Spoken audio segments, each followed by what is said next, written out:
hate this place so much that I just can't stand it. It's such a sensory assault. But I haven't done anything for 3 days.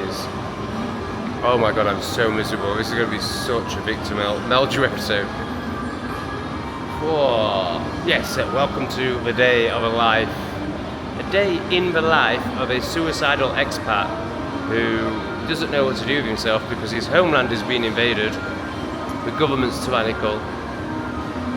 It's clear that I have to leave my homeland. There's a migrant army there now and it's just disgusting. So yeah, I'm living in a foreign country, which obviously I'm not part of. I'm not part of a culture. It's incredibly noisy. And I just don't know what to do with myself. It's little things. It's little things like not even knowing, like, so walking is a big part of my life. One of the ways I pass the time of this miserable purgatory we call life is just by walking and being in nature. And I'm in Dalat, which is like billed as the walking paradise, and I'm sure it is. But how do you find any of the walks? You know, you can, if you Google or AI it, like all the big tourist main things come up, which are all beautiful and wonderful. But I just want a regular walk that I can do every day that's not touristy, that's relatively flat. Can't find one. Posted in the local expat group, you know, can you recommend some walks? And I put, you know, just a daily chilled, non-touristy walk. And all I get is all the fucking tourist locations, all the hikes. And then obviously people who are earning a living as tour guides, you know, like, I can take you up the mountain. It's like, no, it's not what I'm asking for. So it's actually the complete opposite of what I'm asking for. This isn't to slag anyone off. It's just trying to convey. You know, it's very easy to fantasize about, you know, moving abroad. You know, honestly, if you're doing it as, you know, if you're doing it as a youngster who, you know, is still so desperate for the attention of others that they'll just accept bullshit. So you can make friends with somebody over, you know, a fucking alcoholic bucket on a beach. But once you're, you know, set in your ways or know who you are or basically are done with fools, expat life is extremely lonely. Anyway, I'm going to try and make an episode out of buying a smoothie machine because that's what I've been reduced to. That's how boring my life is. So here we are to buy a smoothie machine. Alright, so the Sunhouse model has been reduced from $7.90 to $3.99, which is about £12. So I'm going to be living in Dalat. Basically, I do like Dalat. Like, the climate's really nice. But I've just decided, and I love Vietnam as well. Like, Vietnam is amazing, but I don't drink, I don't party, I don't socialise, I don't speak to anyone. So whilst I appreciate the vibrancy of Vietnam and the community and the energy of it, it's not for me. Like, I don't get anything from that. All I get is the noise of other people enjoying themselves. So yeah, I'm basically in Vietnam for as long as my contract on my flat is. And to be honest, if my YouTube blew up in any way, if I suddenly made a bit of money, I'd just fuck that contract off because I am done with the noise. So then, obviously, economist, Yorkshireman, tight arse Tom goes into, well, can I really justify buying a smoothie machine if I'm only here for 3 months and I probably won't be able to take it with me because it's too heavy? It's 12 quid. It's 4 quid a month, Tom. Just buy the fucker. Oh yeah, I should clarify. The reason I'm extra miserable today is because I haven't got my distraction of YouTube. I'm currently banned from YouTube. So yeah, my usual way of like distracting myself through the purgatory is just by making videos and then getting the dopamine hits off, you know. How are the videos doing? Ooh, comments, ooh, likes, ooh, dopamine. That's gone for now. So yeah, really tough. So I'm 1 week into a 2-week ban. So does this come with it, or is that more money? I don't even know what the hell it is. I don't even really think I need it. I guess we'll take it to the counter and see. Why on earth is there a hole in the bloody lid? What the fuck? Even the yogurt section has to make noise. Even the yogurt section needs a speaker. Yeah, it's just so different. It's so different out here. Like, it's so like... So this is the cheese section that I was moaning about the other day. As you can see, it's all like slicers or dairy or speakers. Yeah, the closest thing I could find to cheddar was this. Basically just looks like plastic. Southeast Asia and dairy aren't a great mix. It's not their tradition. Also, I was talking the other day about like things that are relatively expensive, you know, bearing in mind that Southeast Asia is relatively cheap compared to Europe. And yeah, dairy is one of them. Like this Greek yogurt, kind of big, 1 kilogram, £7. You can add dairy to the list of raw smoking papers, or any smoking papers, rolling tobacco, although, you know, you can find decent prices on that, and gyms as the 3 things that are relatively expensive by Southeast Asian relativity.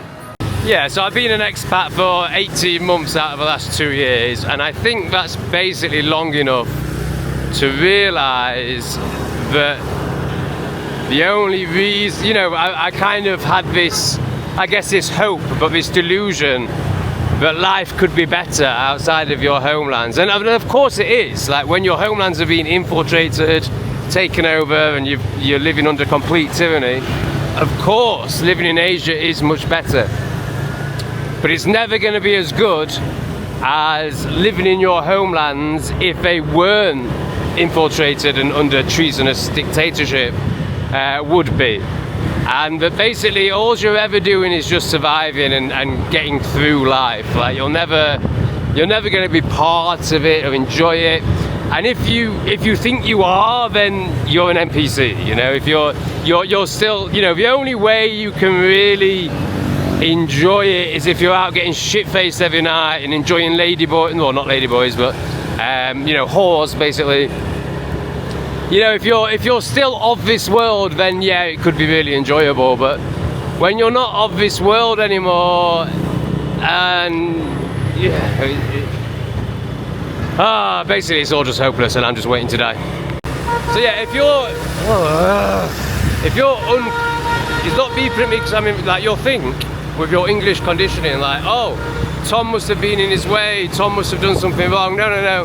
They just beep as they drive. It's just what they do. Like, obviously, like, oh, it's because, oh, I'm going past you now, but I don't know what makes him think that I'm suddenly going to jerk to the left, or why I wouldn't be looking around me before I move to the left or right. Like, why you need to beep as you go past someone. It just makes no sense to me at all. I mean, there's a slight bit of sense of like you let someone know, but that's completely outbalanced by it's fucking horrible and intrusive and unnecessary. If you're unconscious, if you know, work a job and you got vaccinated and you go and clap at the football and you still believe in democracy, and you know, if you're basically just a complete NPC retard, you'll be watching this thinking, oh my god, it's so miserable, oh, it's that, blah, blah, blah. But you know, basically what I'm describing is the struggle of awakening, the struggle of consciousness, the struggle of, you know, being one who isn't just completely in the mire and easily distracted by external noises or shiny things, or, you know, a bit of fucking pussy or cock. Like, just so retarded. So yeah, that was just to all those that I know are going to be projecting their retardation in the comments. Yeah, I think the main issue I've got, I mean, obviously being banned from YouTube and just literally having nothing to do. I mean, I realise that YouTube is meaningless like everything else in its life, but it's literally just having something to do, you know, some sort of sense of purpose. So obviously that's a real struggle at the moment, but I think the biggest one is the fact that I signed a 3-month contract to live in a flat. I mean, what was I thinking? I'm living next door to people that don't even open their curtains in the day. I've got 2 windows, I've got no balcony. This is a bedsit next to me. 2 windows, and the curtains are always drawn. So energetically, that's the sort of people whose aura I'm in. You know, I've got people above me, below me, to the side of me, who don't even open the curtains. I mean, I can't. Again, if I have to explain that to you, then you're retarded. You're the sort of person who would choose fake light over natural light. Just incredible. So I can really feel it. I can feel the energy of it. And then there's just constant noise everywhere. Like, you know, just so these bedsit daylightophobes. They're right next to me, and I think it's just a studio. So I think it's just unbelievable. I mean, car alarms. Like, who thought that balanced out? Who thought that for the very few car robins that a car alarm will prevent, it's worth having that in your neighborhood? Like, anyway, this is Vietnam all over. Like, it's just, you know, noise is prioritized over any sort of peace. I don't think there's even a notion of peace. And it sounds like I'm slagging off Vietnam. I'm not. Like, I think it's great in so many ways, but it is just insanely noisy. Like up there with Latin America. I think it might actually. It's just constant. But yeah, I can't even relax in my flat because you just constantly hear him banging. I mean, the guy above me, I just don't. You know, I'm at the point where I'm like, is he deliberately doing this? Is he like some sort of demonic narcissist that just enjoys making other people's lives hell, and he just spends his day banging on the floor? Because you know, you lie there listening to this constant banging, and you're like, you can't even begin to imagine what he could possibly be doing to create so much noise so consistently. Like, it just makes no sense at all. It gets to a point where you're like, has he got a workshop up there? Is he doing it deliberately? Or is he playing some sort of game, like rolling marbles on the floor or something? Like, what is going on? That's what I'm going to do for the rest of the day. I'm going to sit into my flat and listen to other people's noises. Oh my god, I just can't wait to be dead. Please, I have a smoothie machine now. Rock and roll, baby! Right, so apparently that hole is for like this stick thing, but mine didn't come with the stick thing. I'm thinking I just took mine off the display rather than like picking up the box underneath. Probably what I should have done. And then I'd have got a stick thing.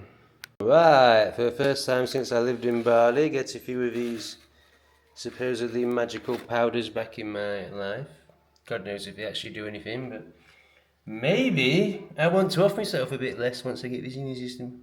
See how good a £12 smoothie is. Machine is. Cover up the whole bloody hell. Oh my god! It's an if you don't laugh, you'll cry situation. Fuck me. Why am I such a retard? Why does everything always go fucking wrong? Right, so basically the problem I'm having is it doesn't unscrew. It's hard to show you with one hand while I'm filming. I can't fucking unscrew the fucker. It won't come off. It's cheap fucking shit. And of course, while I'm trying to unscrew it, I end up pressing the fucking button and now it's all over me fucking kitchen. So I give up. I'm just going to. Oh, it's just lifted off. Oh, so I was trying to twist it off. I think you just lift it off. But anyway, apart from just, you know, it's been a fucking disaster, it works pretty well, I think. Oh, it's leaking. It's leaking out of the button. £12 smoothie machine. Great. You know, this is my other problem with Southeast Asia. Like, I mean, okay, I did buy the cheapest one, so I can't really say this, but in general. You know, like the last time I bought one of these, it lasted about 5 days. And you're like, can I just pay an extra £1 or whatever you need to charge to make one that, you know, works on a long-term basis? Well, you know, a smoothie machine that doesn't leak. But to be fair, I did buy the absolute cheapest one. Oh, it's so good. Oh, I've missed smoothies so much. I mean, I have them in cafes, but they're not as good. You know, they can be, but in general, they're not as good. Like, I put more yogurt and more fruit in. I've got a smoothie machine again, wow. It's ages since I've made a smoothie. But I mean, you know, this is a good example. Like, obviously, if you moved somewhere and just lived there for years, then obviously you build up a fairly normal life. You know, you're still going to have all the cultural issues and, you know, not really being part of the community and all that, but But then, you know, if you're conscious, you'll be feeling that in England anyway, so. But it's stuff like, you know, not having a smoothie machine, you know, not having any of your basic equipment, I suppose. And like, I can't buy a toothbrush that's not soft. Like, I can't find one anywhere. Every single toothbrush is soft. I mean, it's probably because I'm seriously depressed. Like, actually, a different version of me, if it was full of life, would actually quite enjoy what I'm about to speak about. But, you know, like, just then in the shop, I was like, oh, should I get some ingredients and cook something just so I've got something to do? And it's just overwhelming. Like, I tried to buy some nut milk for my smoothies. And yeah, you can't even work out, like, what is this? Is it almond milk? Like, what is it? Everything is just so challenging, which can be fun. Like, when you're in high spirits, you know, it just gives you something to do in this meaningless existence. But when you're struggling like I am now, like, I just can't even begin to deal with trying to work out what stuff is. And, oh God. In conclusion, living abroad is shit. Living in the UK is shit. Living is shit. That's the end of the video.